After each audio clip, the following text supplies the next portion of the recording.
좋은 날입니다. 성령님께서 오늘도 여러분의 심령 가운데 큰 은혜와 평강으로 함께 해주시기를 주님의 이름으로 축복합니다.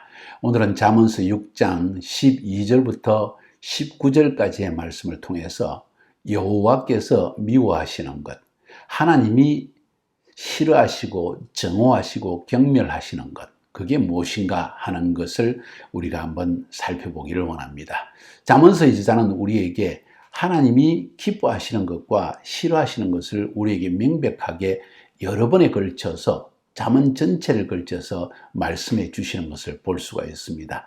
오늘 이 말씀을 통해서 진정 하나님이 원치 않는 우리의 마음의 태도, 생각의 태도, 말의 태도, 행동의 태도, 이런 것이 무엇인지를 아는 것은 참 중요할 것 같습니다.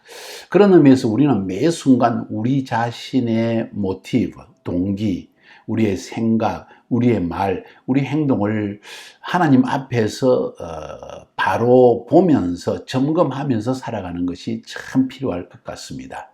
소위 종교개혁 시대에 주로 네덜란드 지역에 많은 종교개혁자들이 사용했던 코람데오, 하나님 앞에서라는 말, 우리의 말과 행동과 생각이 과연 하나님 앞에서 바르게 행할 것인가, 바로 행하고 있는가, 이런 것을 캐치 슬로건을 걸고 우리 하나님 앞에서 살아갑시다 하는 운동을 일으켰던 것처럼 우리도 이런 생각을 지니기 위해서 이 말씀이 참 중요하지 않는가 하는 생각을 가지게 되어집니다. 오늘 먼저 이 12절부터 19절까지에서는 하나님이 미워하시는 사람, 하나님이 미워하시는 것들, 이 두 가지를 나눌 수가 있는데 12절부터 15절까지는 이런 사람을 하나님이 원치 않고 싫어하신다는 것, 16절부터 19절까지는 하나님이 미워하시는 6, 7가지를 우리에게 언급해 주고 있습니다. 한번 살펴봅시다. 먼저 12절부터 15절까지 읽습니다. 불량하고 악한 자는 구부러진 말을 하고 다니며 눈짓을 하며 발로 뜻을 보이며 손가락질을 하며 그의 마음에 패역을 품으며 항상 악을 꾀하여 다툼을 일으키는 자라. 그러므로 그의 재앙이 갑자기 내려 당장에 멸망하여 살릴 길이 없으리라. 살릴 길이 없을 정도로 갑작스럽게 멸망이 닥친다는 것입니다. 그래서 오늘 이 본문에 보면 먼저 12절에서 불량하고 악한 자는 이런 사람이다. 쉽게 이야기해서 하나님은 이런 자를 참 싫어하시는 자인데 그런 사람을 한마디로 말해서 불량하고 악한 자다. 만약 히브리어 원문으로 살펴본다면 재미있습니다. 이것은 아담 벨리알, 다시 말해서 벨리알의 아들이라는 그런 표현을 쓰고 있습니다. 여러분이 유튜브나 특별히 인터넷으로 벨리알이라고 툭 쳐보면 이게 이제 악한 귀신의 한 종류로 나오기도 하고, 정확한 히브리적 원어의 뜻은 아주 무가치한 사람, 쓸모없는 사람, 혹은 극악무도한 사람, 이런 말로서 이 벨리알이란 말을 사용하고 있는 것을 볼 수 있습니다. 신약 성경에서도 어떻게 하나님의 사람이 벨리알과 함께 할 수 있겠느냐 하는 이런 표현을 쓸 때 벨리알이라는 말을 썼습니다. 이건 귀신 혹은 어떤 악한 신의 일종으로도 생각할 수 있고, 고대 문학적으로 볼 때, 또 성경적으로 볼 때 이것은 정말 쓸모없는, 세상에 쓸모없는, 하나님 보시기에 쓸모없는 악한 자다, 극악무도한 행동을 하는 자다, 이런 뜻입니다. 그런데 오늘 성경은 우리에게 이런 벨리알과 같은 사람의 그 특성을 우리에게 미리 말해주고 있습니다. 어떤 사람일까요? 먼저 오늘 우리 해석을 보니까 한글 해석은 이렇게 했죠. 불량하고 악한 자는, 벨리알의 사람은 이렇게 해석해도 되는데 불량하고 악한 자다라고 했습니다. 여기에는 두 가지의 의미가 포함되어 있습니다. 불량하다, 생각이 불량하다는 것입니다. 다시 말해서 나쁜 생각을 품고 있고 악한 생각을 자꾸 하는 사람, 이런 사람을 불량한 사람, 생각이 잘못된 사람. 그 다음 악한 자다 할 때는 이것은 주로 그 결과, 생각의 잘못됨의 결과로 나타나는 행동을 의미합니다. 죄악을 짓고 불의를 행하고 사람에게 해를 끼치는 사람, 이런 의미로 생각해 볼 수 있습니다. 종합하면 생각이 잘못되어서, 생각이 늘 악해서, 그래서 그의 삶의 손과 발과 입술과 모든 행동이 악한 결과를 낳는 사람이다. 그런 사람의 종말은 갑작스런 멸망이 임할 뿐이다. 우리 일반적인 삶 가운데서도 충분히 볼 수 있는 이야기입니다. 그 사람 늘 거짓하더니 말이 늘 그러더니 지 말대로 되어버렸네. 그 사람 생각하는 것이 늘 그렇더니만 결국은 인생이 저렇게 되어버렸네 하는 말 자주 듣게 되죠. 바로 그것입니다. 성경은 일반 우리 삶 가운데 일어나는 일들이 바로 하나님께서 정해 놓으신 법칙을 따라 이루어진다는 것을 우리에게 보여주고 있고, 또 결국 우리가 하는 모든 일들은 하나님의 말씀을 통해서 다 미리 알 수 있다는 것도 말해주고 있습니다. 그래서 성경을 연구하는 것이 얼마나 중요한지 모릅니다. 자, 그런 사람의 특징, 생각과 행동에 에서 볼 수 있다 하는 것을 말씀을 드렸는데, 구체적으로 살펴보면 구부러진 말을 한다. 말이 구부러졌다 하는 것은 말이 바르지 않다는 것입니다. 팩트가 없다는 것입니다. 사실이 없다는 것입니다. 구부러진 말을 한다는 것은 생각이 구부러진 결과로 말도 삐뚤하게 한다는 것입니다.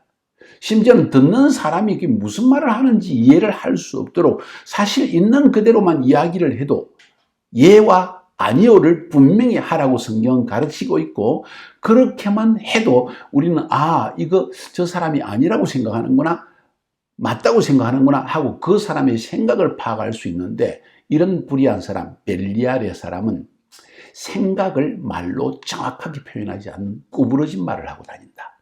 그 다음 또 보니까 눈짓을 하며 발로 뜻을 보이며 손가락질을 한다. 이거 역시 똑같은 이야기입니다. 말의 정확성이 중요한데 말로는 정확하게 말하지 않고, 그 사람의 행동을 보니까 분명히 악한 말을 생각하고 그 사람이 말과 생각이 좀 틀린 거예요. 마음은 괜찮아요, 괜찮아요 하는데 손짓, 발짓, 얼굴 표정을 보니까 분명히 괜찮은 것이 아니라는 거예요. 여러분, 여기서 배웁시다. 하나님은 겉과 속이 다른 것을 싫어하십니다. 말에 정확하기를 원하시고 그 말대로 생각하고, 생각한 대로 말하고 말한 대로 행동하는 것을 하나님이 굉장히 기뻐하십니다. 우리 인생을 살다가 싫은 것이 있고 좋은 것이 누구에게나 있습니다. 싫은 것을 싫다고 표현할 수 있는 것이 필요하고, 좋은 것은 좋다고 정확하게 말할 수 있는 것이 필요합니다. 남자도 여자도 정확한 자기 표현 참 중요한 시대입니다.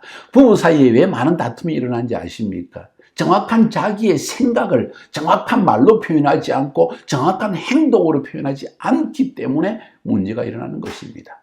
종종 그런 사람, 대개 부부 세미나를 하는 분들이 그런 이야기를 합니다. 저도 그런 이야기를 많이 합니다. 아내가 싫다고 하는 말이 반드시 싫다고만 듣지 말라.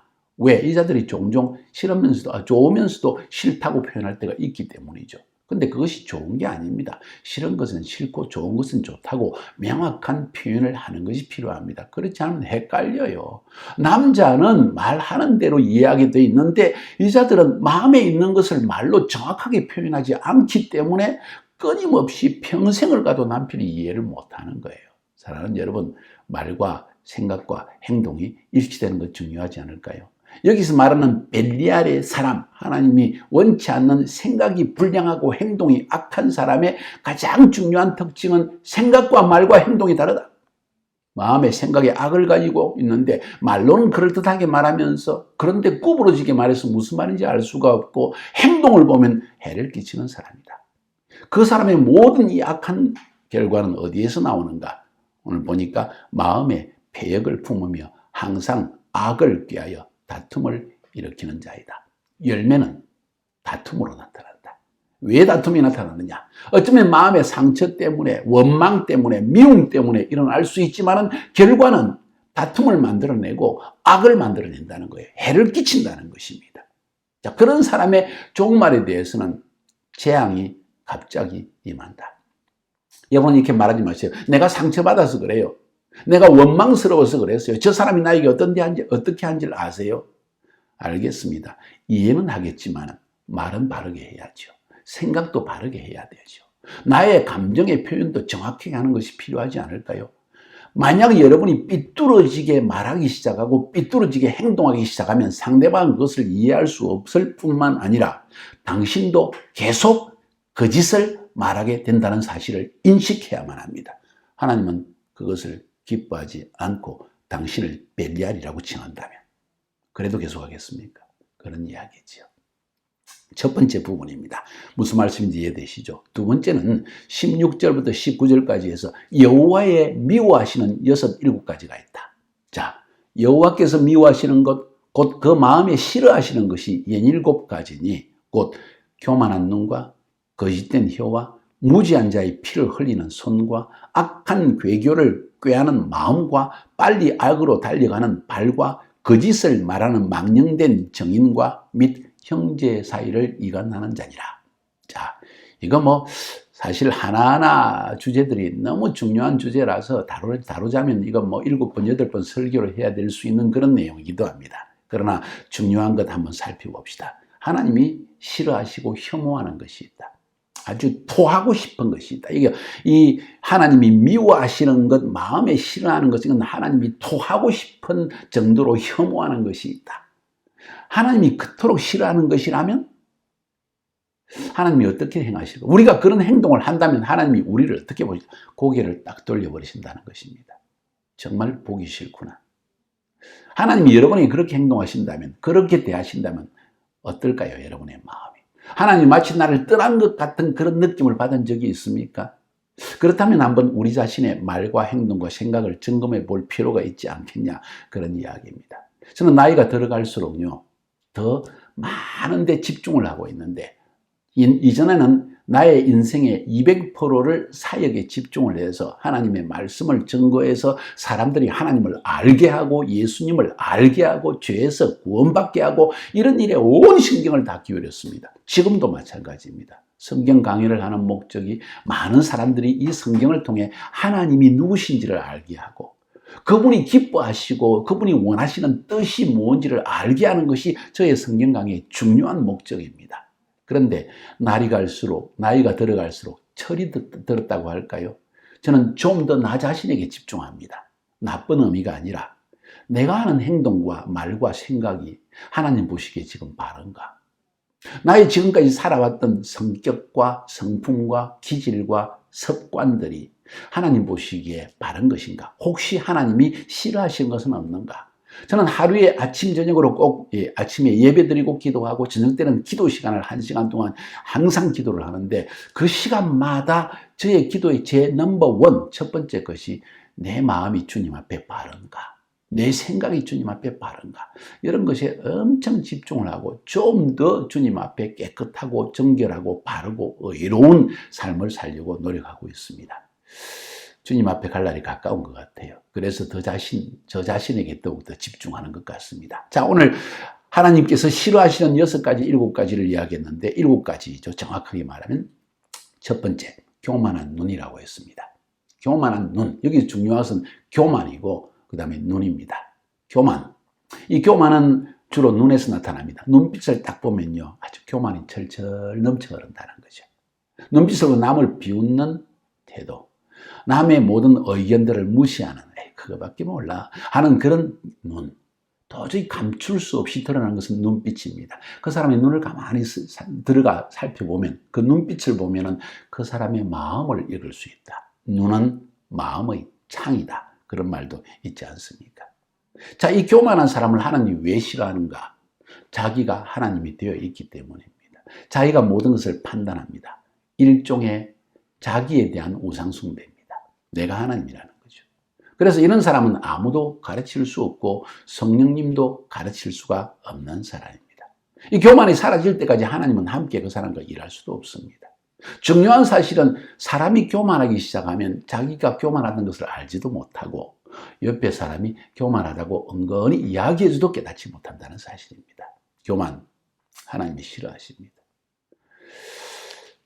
이만큼 합시다. 두 번째는 거짓된 혀라고 했습니다. 거짓된 혀라는 것은 이미 혀에 거짓이 붙어 있다는 뜻입니다. 길들여 있는 거짓말을 하는 혀.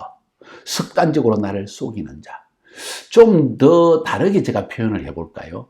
거짓된 혀라는 것은 말이 정확하지 않은 사람. 항상 자기의 유익을 위해서 은근슬쩍 말을 바꾸는 사람. 거짓된 혀입니다. 이 거짓을 만들어내는 목적은 내가 인정받기 원한 것이고 나를 드러내기 위한 것이고 나는 잘못한 것이 없다고 나를 변호하기 위해서 해야 할 말을 정확하게 하지 않고 100% 해야 할 말을 90%만 말하고 중요한 사실은 다 감추어 버립니다. 거짓된 혀입니다. 습관화되어 있습니다. 왜 그런 말이 습관되어 있는지 아세요? 내가 야단맞을까 봐 내가 알고 있는 사실을 숨기는 거예요. 주로 지도자 앞에서. 이런 일을 저는 아주 종종 봐왔고 특별히 젊은 시민들 가운데 많이 다봐왔습니다. 인생을 30년 이상 목회를 한 저의 심령 속에 그 사람이 말하는 거 딱 들어보면 모르겠어요? 분명히 알 수 있습니다.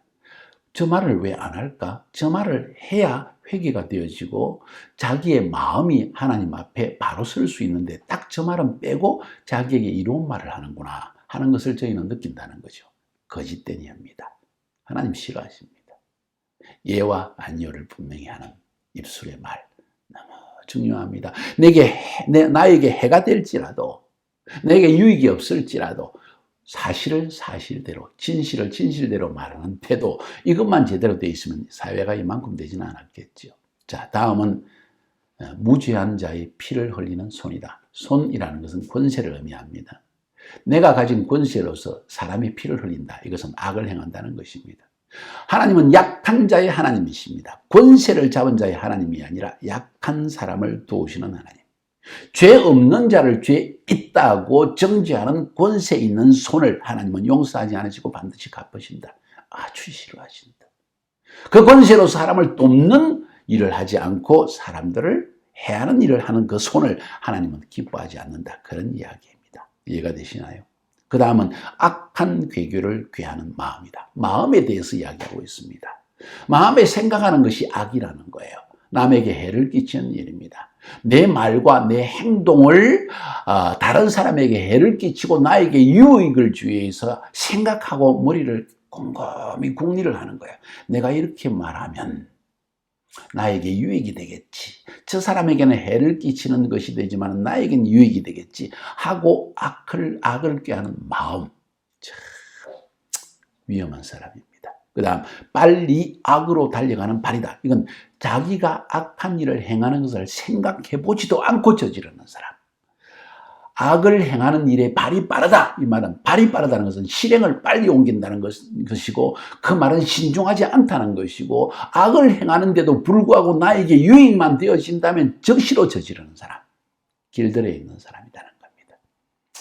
남에게 악을 행하는데도 아주 쉽게 생각하는 사람이다. 하나님이 아주 싫어하신다. 하나님은 신중한 사람을 원하십니다. 무엇 때문에 신중하기 원하시는가? 의를 행하기 위해서 신중한 사람.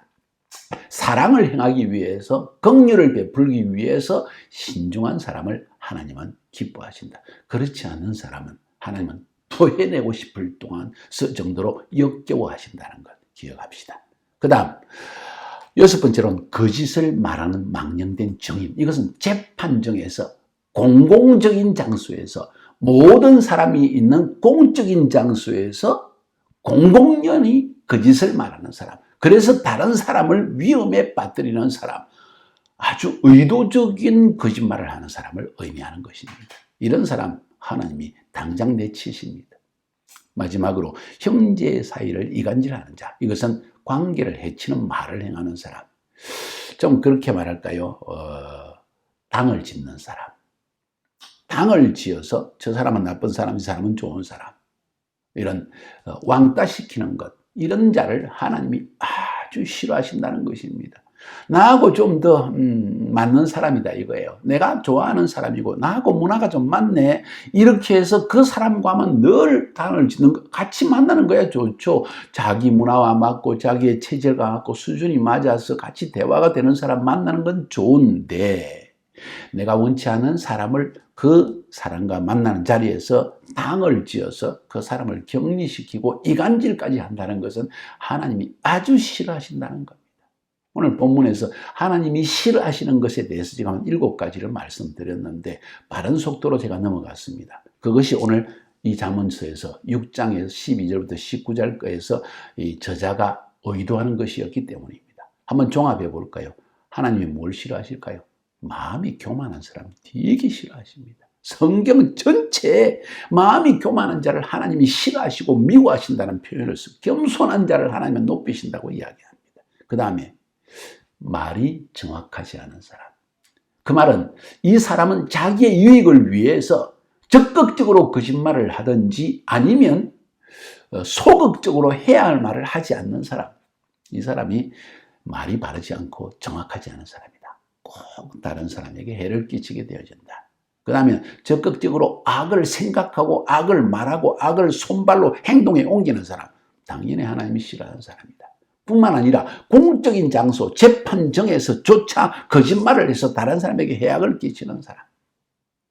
또 마지막으로 관계 안에서 분쟁을 만들어낼 정도로 사람 사이에 이 그룹핑, 당짓기를 행하는 사람. 하나님은 이런 사람을 아주 싫어하신다. 명심합시다. 단지 마음에 우리가 새겨놓읍시다. 이런 사람을 하나님이 싫어하시는구나. 하나님이 인정하지 않는구나. 하나님은 이런 사람과 함께하지 않는구나. 하나님이 이런 사람을 보호하지도 않으시는구나. 하나님이 인도하시지도 않는구나. 하나님이 떠난 삶이다. 여러분 이런 사람을 원하십니까? 한번 생각해 봅시다. 오늘 제가 언급한 7가지 가운데 내가 해당되는 것은 없는지 분명히 있을 것입니다.